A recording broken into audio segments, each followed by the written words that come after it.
Jesus salvation ministries వారి తరపున ప్రభు పేరట టీవీ కార్యక్రమాన్ని వీక్షిస్తున్నటువంటి ప్రతి ఒక్కరికి ప్రభు పేరట శుభములు వందనాలు తెలియజేస్తూ ఉంటున్నాం. వాక్య భాగంలోనికి వెళ్ళే ముందు చిన్న ప్రార్థన చేసుకుని వాక్య భాగంలోనికి వెళ్దాం. ప్రేమ కలిగిన తండ్రి, దయగల మా నాయన, స్తుతులు స్తోత్రాలు చెల్లిస్తున్నాం ప్రభువా. ఇదిగో తండ్రి, నీ పునరుద్ధాన దినమున ప్రభువా, నీ మాటలు వింటున్నటువంటి నీ బిడ్డలందరినీ బట్టి ప్రార్థిస్తూ ఉంటున్నాం. మరి తండ్రి, నీ మాటలు విన్న తర్వాత మరి తండ్రి ఆ మాటల ప్రకారంగా నడుచుకునే గొప్ప భాగ్యం మీరు వారికి అనుగ్రహించమని ప్రార్థిస్తూ ఉంటున్నాం. మరి బోధించుతున్నటువంటి నాకు సమయోచితమైనటువంటి జ్ఞానాన్ని అనుగ్రహించమని క్రీస్తు నామమున అడిగి వేడుకొనుచున్నాము తండ్రి. ఆమేన్, ఆమేన్. ప్రియమైన దేవుని సంగమా, మార్కు గారు రాసిన సువార్త 10వ అధ్యాయం 34వ వచనం. వారు ఆయనను అపహసించి ఆయన మీద ఉమ్మివేసి కొరడాలతో ఆయనను కొట్టి చంపెదరు. 3 దినములైన తర్వాత ఆయన తిరిగి లేచునని చెప్పాను. యేసుక్రీస్తు ప్రభువారు బోధిస్తూ ఆయనను కొరడాలతో కొడతారు, హింసిస్తారు, ఆయన ముఖం మీద ఉమ్మి వేస్తారు. దాని తర్వాత మరణించిన తర్వాత తిరిగి లేస్తాడు అని యేసుక్రీస్తు ప్రభు బ్రతికి ఉన్నటువంటి దినాలలో ఆయన మరణానికి అప్పగింపబడక ముందు శిష్యులకు బోధిస్తూ ఉంటున్నాడు. అంటే యేసుక్రీస్తు ప్రభువుకు తాను మరణిస్తాను, తిరిగి లేస్తానని ముందుగానే తెలుసు. హింసించబడాలి, చంపబడాలి, తిరిగి లేయాలి. అంటే మన విషయమై, మన పాపాల నిమిత్తమై తన పాప పరిహారార్థ బలిగా యేసుక్రీస్తు ప్రభు ఆ యొక్క సిలువలో బలి అయినాడు, చంపబడినాడు. ఎన్నో హింసలు పిడిగుద్దులతో కొట్టినారు, కొరడాలతో కొట్టినారు, బల్లెముతో పొడిచినారు. కానీ ఇవన్నీ కూడా ఆయన లెక్క పెట్టలే. తండ్రి, నీ పని నెరవేర్చడమే నా చిత్తం, నీ పని ఏదైతే ఉందో ఇది నెరవేర్చడమే నాకు ఒక వరం, సంతోషం. అంటే దేవుని పనిలో నేను కూడా ఎలా ఉండాలి? క్రీస్తును పోలి నడుచుకోవాలి.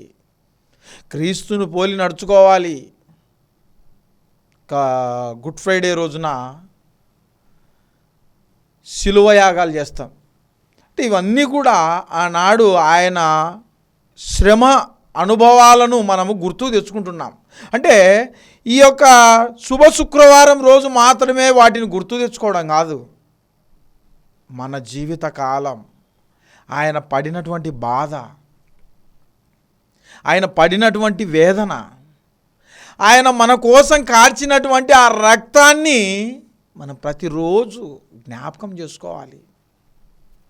ప్రతిరోజు లోక సంబంధమైన వాటిని అనేక మారులు మనం గుర్తు తెచ్చుకుంటాం, కానీ మనకు పరలోక రాజ్యాన్ని ఇచ్చినటువంటి యేసుక్రీస్తు ప్రభువును చాలా తక్కువగా గుర్తు చేసుకుంటాం. ఇంకా కొంతమంది అంటుంటారు, పండగ అంటే ఎట్లుండాలా? పండగ అంటే ఎలా ఉండాలా?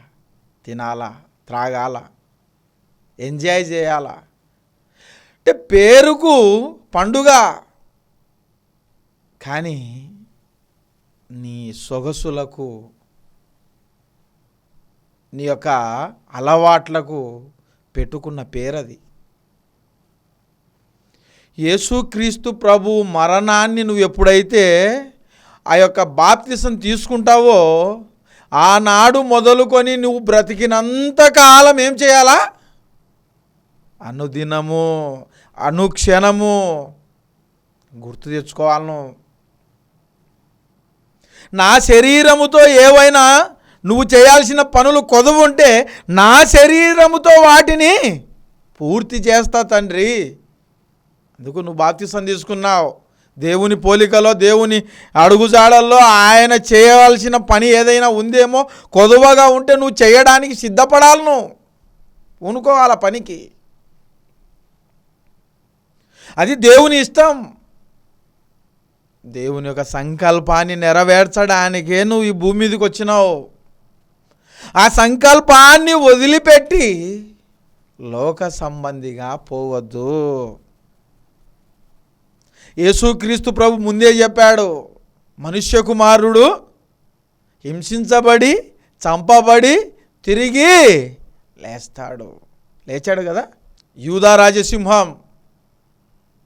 యేసుక్రీస్తు ప్రభు ఏ మాట మాట్లాడినా బాల్య దినాలు మొదలుకొని మరణించే వరకు ప్రతి మాట అద్భుతమే, ప్రతి మాట ఆలోచింపజేసే మాటలు.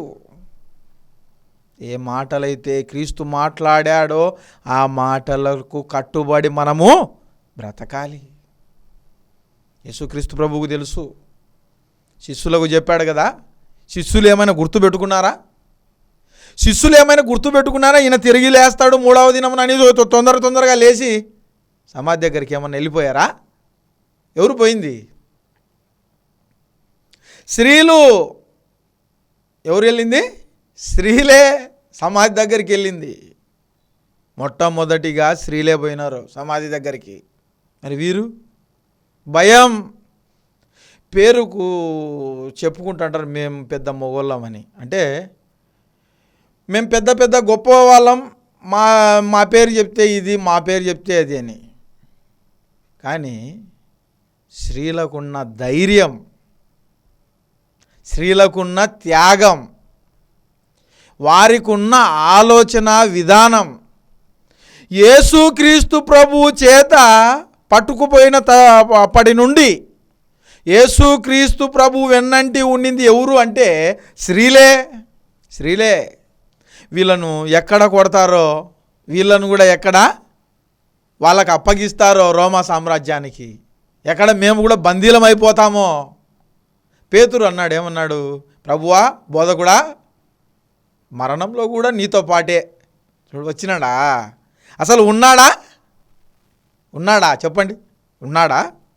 అక్కడ చలి కాచుకొనుచుండగా ఒక చిన్నది చూసి, నువ్వు యేసు శిష్యులలో ఒకనివి కదా అంటే, నాకు తెలీదు. అందుకే యేసుక్రీస్తు ప్రభువుకు ముందే తెలుసు, పేతురు నువ్వు ముమ్మారు అబద్ధం ఆడతావు నువ్వు. పట్టుకోవడానికి వచ్చినప్పుడు పేతురు కొంచెం దుడుకు మనిషి. ఏం చేస్తాడు? ఒకరి చెవి తెగ నరుకుతాడు. చెవిని తెగ నరుకుతాడు. అందుకే యేసుక్రీస్తు ప్రభువు కూడా అలాంటి హింసను ప్రోత్సహించలే. అది ఇంతటితో ఇంకా ఆపు. ఇది జరగవలసిన పని. దేవుని ఆజ్ఞలలో ప్రతిదీ కూడా నెరవేరాలి. దేవుడు చెప్పిన ప్రతి మాట నెరవేర్చడానికే నేను ఈ భూమి మీదకి వచ్చిన. మనుష్య కుమారుడు అప్పగింపబడాలి, సిలువ వేయబడాలి, తిరిగి లేయాలి.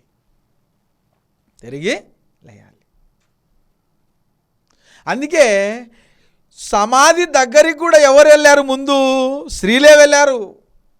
ఇప్పుడు మేము కూడా అనేక సంఘాలను సందర్శిస్తున్నప్పుడు ఆయా సంఘాలలో పురుషులు ఒక 5 నుంచి ఒక 10, అంటే ఈ 10ల సంఖ్యలోనే ఉంటారు పురుషులు. స్త్రీలైతే 50 నుంచి 60 వరకు ఉంటారు. 50 మంది నుంచి 60 మంది 70 మంది అట్లా ఉంటారు. స్త్రీలు ఎక్కువ ఉంటారు. సంఘాన్ని ఎక్కువగా నడిపించేది ఎవరు అంటే స్త్రీలే. యేసుక్రీస్తు ప్రభువు కూడా స్త్రీలకే ప్రాధాన్యత ఇచ్చినాడు. అక్కడ కూడా నా కోసం బాధపడుతున్నారు మీరంతా, యేసుక్రీస్తు ప్రభువును చూడడానికి పోయినప్పుడు అక్కడ సమాధిలో లేడు. ఎక్కడికి వెళ్ళాడు? ఎవరో ఎత్తుకుపోయారు నా ప్రభువును. అంటే నా ప్రభువును ఎవరో ఎత్తుకుపోయారు అంటే, ఎత్తుకుపోయారన్నప్పుడు వాళ్ళకు బాధ వేసిండదా? శిలువలో అంత హింసను వాళ్ళు కళ్ళారా చూసినటువంటి ఆ స్త్రీలు ఎవరైతే ఉన్నారో, మార్తమ్మ కానీ, మరియ కానీ, వేరొక మరియ కానీ, వీరంతా కూడా యేసుక్రీస్తు ప్రభువు చావును దగ్గర నుండి చూసినారు. పోనీ తిరిగి లేస్తానని చెప్పాడు కదా, శిష్యులకు మొట్టమొదటిగా శిష్యులకు చెప్పినాడు, కానీ శిష్యులు గుర్తించలే. ఒక చక్కటి మాట అన్నాడు మత్తయి రాసిన సువార్త 12వ అధ్యాయం 40వ వచనంలో ఒక చక్కటి మాట ఉంది. యోనా 3 రాత్రింబగళ్ళు త్రిమింగళము కడుపులో ఎలాగుండెనో మనుష్య కుమారుడు 3 రాత్రింబగళ్ళు భూగర్భములో ఉండును. అంటే యోనా లాంటి సూచక క్రియే ఇక్కడ కూడా జరుగుతుంది అన్నాడు. యోనా ఏ విధంగా త్రిమింగళం కడుపులో 3 దినాలు అయితే ఉన్నాడో, మనుష్య కుమారుడు కూడా అదే విధంగా 3 రాత్రింబగళ్ళు భూగర్భంలో ఉంటాడు. అంటే ఇవన్నీ కూడా శిష్యులకు ముందుగానే హెచ్చరించాడు దేవుడు. పరిస్థితి ఇలా ఉంటుంది, ఇలా జరుగుతుంది, నన్ను ఇలా అప్పగిస్తారు, నన్ను ఇలా హింసిస్తారు, ఇలా కొడతారు, ప్రతిదీ కూడా ముందుగానే శిష్యులకు బోధించాడు. శిష్యులందరికీ కూడా ముందుగానే చెప్పేశాడు, పరిస్థితి ఇలా ఉంటుంది, మీరు ఎలా ఉండాలా, మెలకువగా ఉండి ఏం చేయాలా, ప్రార్థించాలా. మెలకువగా ఉండి. మార్కు గారు రాసిన సువార్త 8వ అధ్యాయం 31వ వచనం. మరియు మనుష్య కుమారుడు అనేక హింసలు పొంది పెద్దల చేతను, ప్రధాన యాజకుల చేతను, శాస్త్రుల చేతను ఉపేక్షింపబడి చంపబడి 3 దినములైన తర్వాత లేచుట అగత్యమని ఆయన వారికి బోధింపనారంభించెను. అక్కడ కూడా ఏం చెప్తున్నాడంటే, శిష్యులందరికీ బోధిస్తూ ఉంటున్నాడు.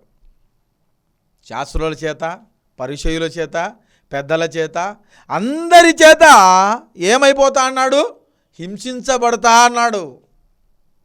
హింసించబడతా, కొట్టబడతా, చంపబడతా. యేసుక్రీస్తు ప్రభువు ఎంత వేదన అనుభవించింటాడు చెప్పండి, ఎంత బాధపడి ఉంటాడు, ఎంత రోదన పడి ఉంటాడు.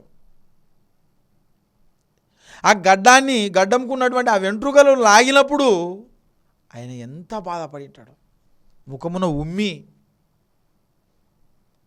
అదే మనము వెళ్తున్నప్పుడు ఎవరైనా పొరపాటున ఉమ్మి ఊశాడు అనుకోండి, అనరాని మాటలన్నీ అని వింటాం, వాళ్ళను అనరాని మాటలన్నీ అని వింటాం పొరపాటున. అంటే నేడున్నటువంటి పరిస్థితులలో నువ్వైనా దేవుని ఆజ్ఞలను అనుసరించి ఆ మాటల ప్రకారంగా నువ్వు ప్రవర్తించాలి. నువ్వు యేసుక్రీస్తు ప్రభు ఏదైతే చెప్పాడో అదే చేస్తాడు. వేదన పడి ప్రార్థన చేస్తూ ఏమన్నాడు, ప్రభువా ఈ గిన్నె నా నుండి తొలగించు, సాధ్యమైతే తొలగించు, అయినను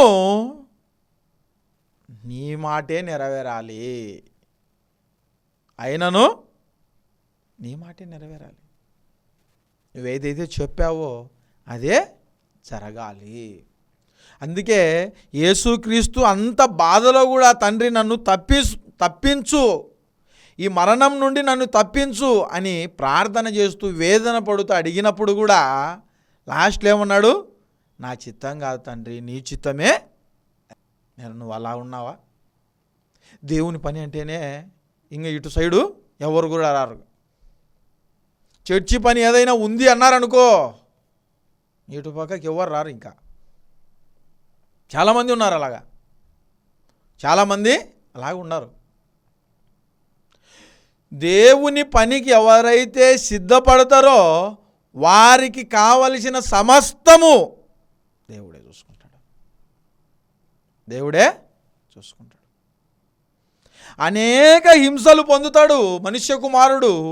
అనేక హింసలు పొంది ఎన్ని కష్టాలు పడి, బాధలు పడి, వేదనలు పడి మన కోసం, మన అతిక్రమముల నిమిత్తమే ఆయన నలగగొట్టబడ్డాడు.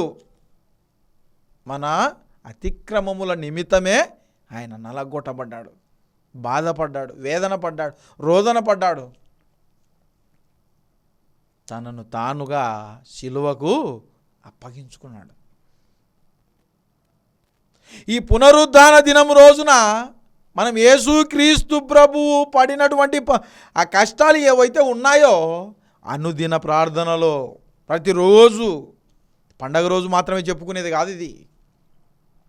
అనుదినము నువ్వు బ్రతికినంత వరకు, నీ కంఠములో ఊపిరి ఉన్నంత వరకు దేవుని మాటలు ఆలోచిస్తూనే బ్రతకాలి. నువ్వు ఇవి ఆలోచించడానికే మనలను భూమి మీద ఉంచింది. మత్తయి రాసిన సువార్త 16వ అధ్యాయం 21వ వచనం.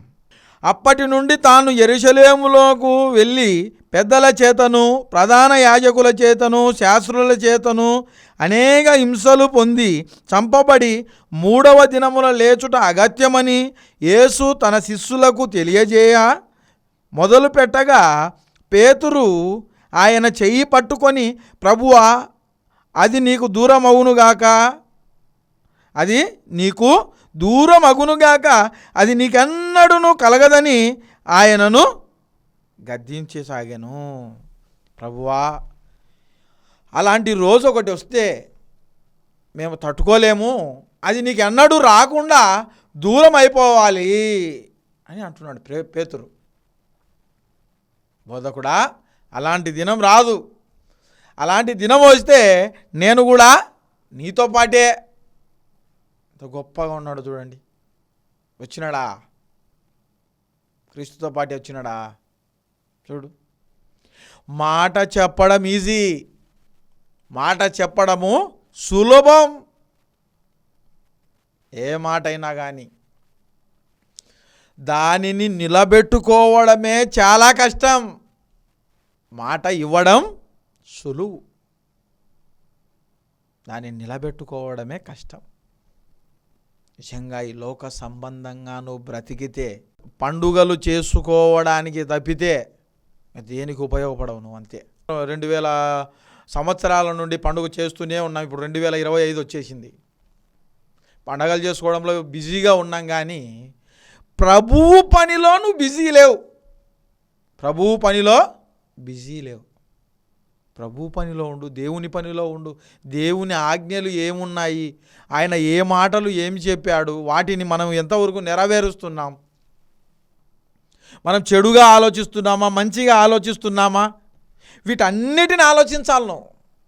ఇంకో చక్కటి మాట అన్నాడు. ఏమన్నాడంటే, లూకా గారు రాసిన సువార్తలో చక్కటి మాట 24వ అధ్యాయంలో చక్కటి మాట ఉంది. లూకా గారు రాసిన సువార్త 24వ అధ్యాయం 21వ వచనం 22వ వచనం. వారు విని సిలువ వేయు అని కేకలు వేసిరి. 3వ వారు,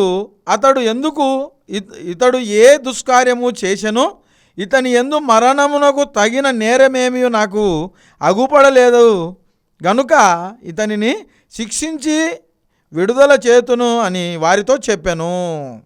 ఈయన యందు ఎలాంటి శిక్ష లేదు కదా, ఈయన ఏమి తప్పు చేయలేదు, అందుకే ఈయనను ఊరికే శిక్షించి వదిలేస్తా.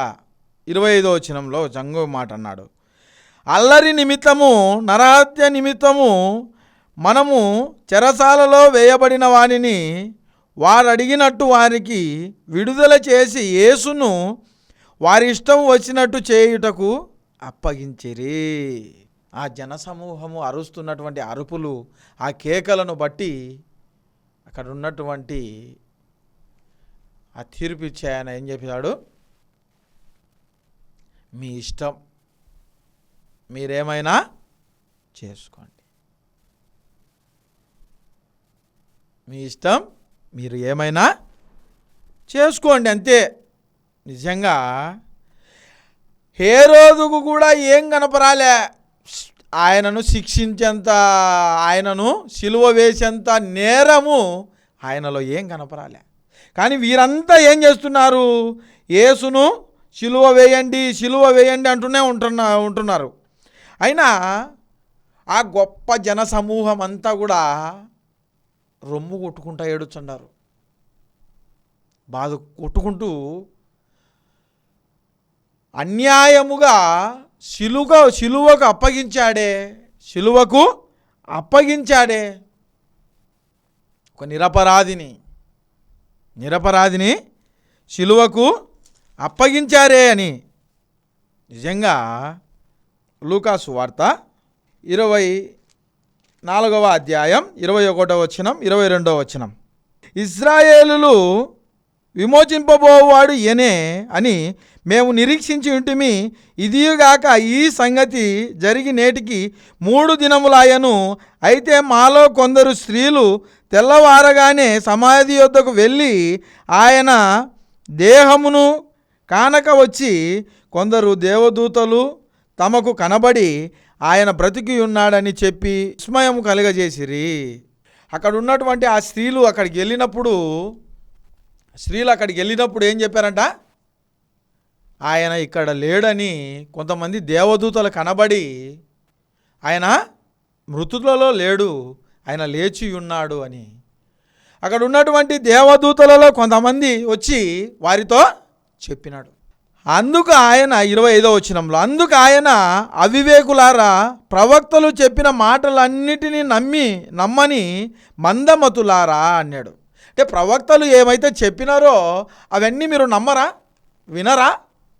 మీరు మందమతులు, మీకు తెలివి లేదు, మీరు అజ్ఞానంగా ఉన్నారు.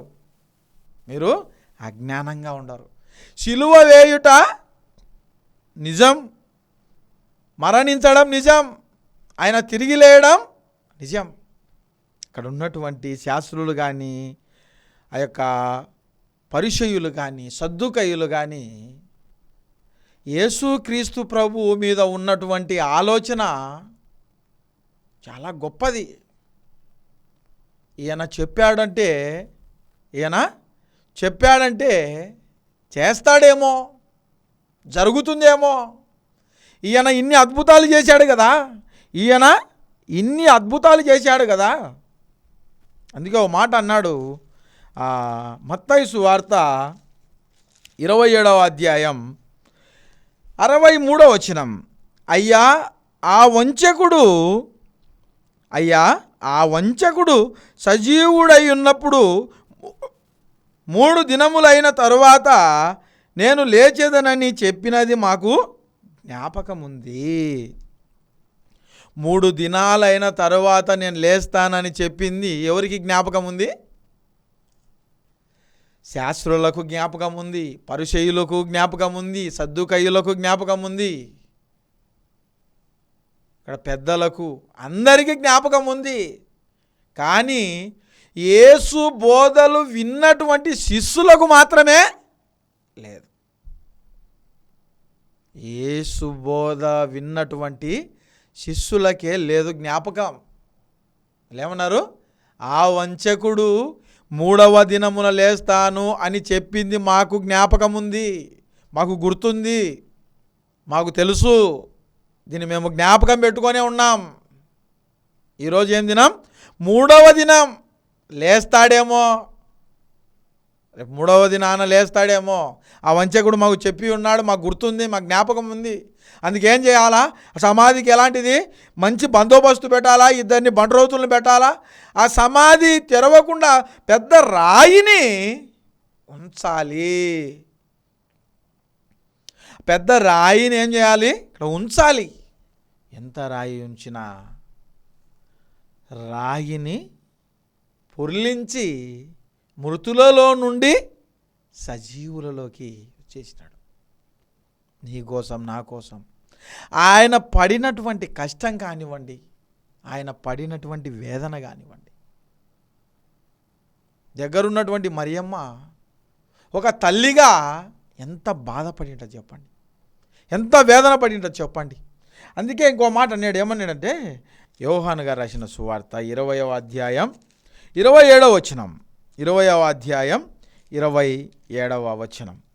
తోమా అంటున్నాడు, ఏమంటున్నాడంటే, తరువాత తోమాను చూచి, నీ వేలు ఇటు చాచి నా చేతులలో చూడుము, నీ చెయ్యి చాచి నా ప్రక్కలో ఉంచి అవిశ్వాసివి కాక విశ్వాసివై ఉండుము అనెను. ఇప్పుడు శిష్యులలో అందరూ నమ్మినా కానీ తోమా మాత్రము నమ్మలే. నేను నీ చేతి వేలిలో వేలు పెట్టి చూస్తేనే నేను నమ్ముతా, లేకపోతే నేను నమ్మను. అవిశ్వాసివి కాక నువ్వు చూసి ఏం కావాలా? విశ్వాసిగా మారు. చూసి నమ్మిన వారికంటే అందుకు తోమా ఆయనతో, నా ప్రభువా నా దేవా అనెను. యేసు, నీవు నన్ను చూచి నమ్మితివి, చూడక నమ్మిన వారు ఎలాంటి వారంట? ధన్యులు. ఇప్పుడు నీవు నేను దేవుని దగ్గర చూడలే. యేసుక్రీస్తు ప్రభు పడినటువంటి కష్టాలు లైవ్లో చూడలే.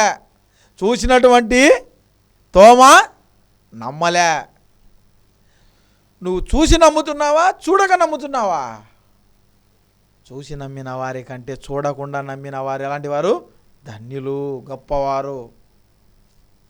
చూడకుండా నమ్మితే గొప్ప. నువ్వు ఇప్పుడు క్రీస్తు మరణాన్ని, పునరుత్థాన్ని జ్ఞాపకం చేసుకుంటున్నావు. నువ్వు గొప్పవారివి. నీ ఆలోచనలు గొప్పగా ఉండాలి అంటే క్రీస్తుతో కూడా నడచడం నేర్చుకో. క్రీస్తుతో కూడా నడవడం నేర్చుకో. ఇంకో మాట అన్నాడు, 21వ అధ్యాయం 1వ వచనం. అటు తరువాత యేసు తిబెరియా సముద్రమునకు శిష్యులకు మరలా తన్ను విధమేదనగా సియోను, పేతురును, దిద్దుమానబడిన తోమాయు, గలిలయలో కానా అను ఊరివాడగును నతనయేలు, జెబెదయి కుమారును ఆయన శిష్యులు మరి 2 కూడి ఉండిరి. అక్కడికి వెళ్ళిన తర్వాత ఇంకా శిష్యులు ఉన్నారు, అనేకులు ఉన్నారు. అంటే వీరందరిని బట్టి యేసుక్రీస్తు ప్రభు తనను తానుగా ప్రత్యక్షపరుచుకున్నాడు. పునరుద్ధానం. కాబట్టి మన బ్రతుకు గొప్పగా ఉండాలి, మన ఆలోచన గొప్పగా ఉండాలి, మన విధి విధానాలు గొప్పగా ఉండాలి అంటే మన క్రీస్తులో నడుచుకోవడం గొప్ప విషయం. పండుగలు వస్తూ ఉంటాయి, పోతూ ఉంటాయి. పోనీ డబ్బు ఉందనుకోండి, ప్రతిరోజు పండుగే. దేవునిలో ఉంటే ప్రతిరోజు పండుగే. కాబట్టి దేవుని ఆజ్ఞలు ఏవైతే ఉన్నాయో వాటిని మాత్రం మీరు నెరవేర్చేవారిగా ఉండాలని ప్రభు పేరట మనవి చేస్తున్నాం. కొద్ది మాటలు దేవుడు దీవించునుగాక. ప్రార్థన చేసుకుందాం. ప్రేమ కలిగిన తండ్రి, దయగల మా నాయన, స్తుతులు స్తోత్రాలు చెల్లిస్తున్నాం ప్రభువా. ఇదిగో తండ్రి, వాక్యాన్ని విన్నటువంటి ప్రతి ఒక్కరిని మీరు ఆశీర్వదించండి, దీవించండి. మీ పరలోక సంబంధమైన దీవెనలు వారి పైన కుమ్మరించమని ప్రార్థిస్తూ ఉంటున్నాం. మరి తండ్రి, జీసస్ సాల్వేషన్ మినిస్ట్రీస్ వారి తరపున ప్రభువ వారి కుటుంబాలను మీరు ఆశీర్వదించండి, దీవించండి, ప్రేమించండి. సువార్త పనిలో ప్రభువ బలపరచమని ప్రార్థిస్తున్నాం. ఆ కుటుంబాలను మీరు ఆశీర్వదించండి, దీవించండి. సువార్త నిమిత్తం ఎవరైతే ప్రభువ సహకారాన్ని అందిస్తున్నారో ఆ కుటుంబాలన్నిటినీ మీరు ఆశీర్వదించండి, దీవించండి. మీ పరలోక సంబంధమైన దీవెనలో కుమ్మరించమని ప్రార్థిస్తున్నాం. మరి ప్రభువా, ఆయా సంఘాలలో ప్రభువా అనారోగ్య స్థితిని అనారోగ్యంగా ఉన్నటువంటి వారిని బట్టి ప్రార్థిస్తున్నాం. ఆరోగ్యాన్ని దయచేయండి. మీరు ప్రభువా వారికి కావలసినటువంటి మంచి ఆరోగ్యాన్ని మీరు అనుగ్రహించమని, ఆ సంఘాలలో ఏవైనా కొదవగా ఉంటే మీరు ప్రతిదీ కూడా సమకూర్చమని, మరి ప్రభువా ఈ యొక్క పునరుద్ధాన దినం నుండి మరొక పునరుద్ధాన దినం వరకు మరి ప్రతి ఒక్కరిని మీరు ప్రేమించి ఆశీర్వదించి మరి దీవించమని క్రీస్తు నామమున అడిగి వేడుకొనుచున్నాం తండ్రి. ఆమేన్.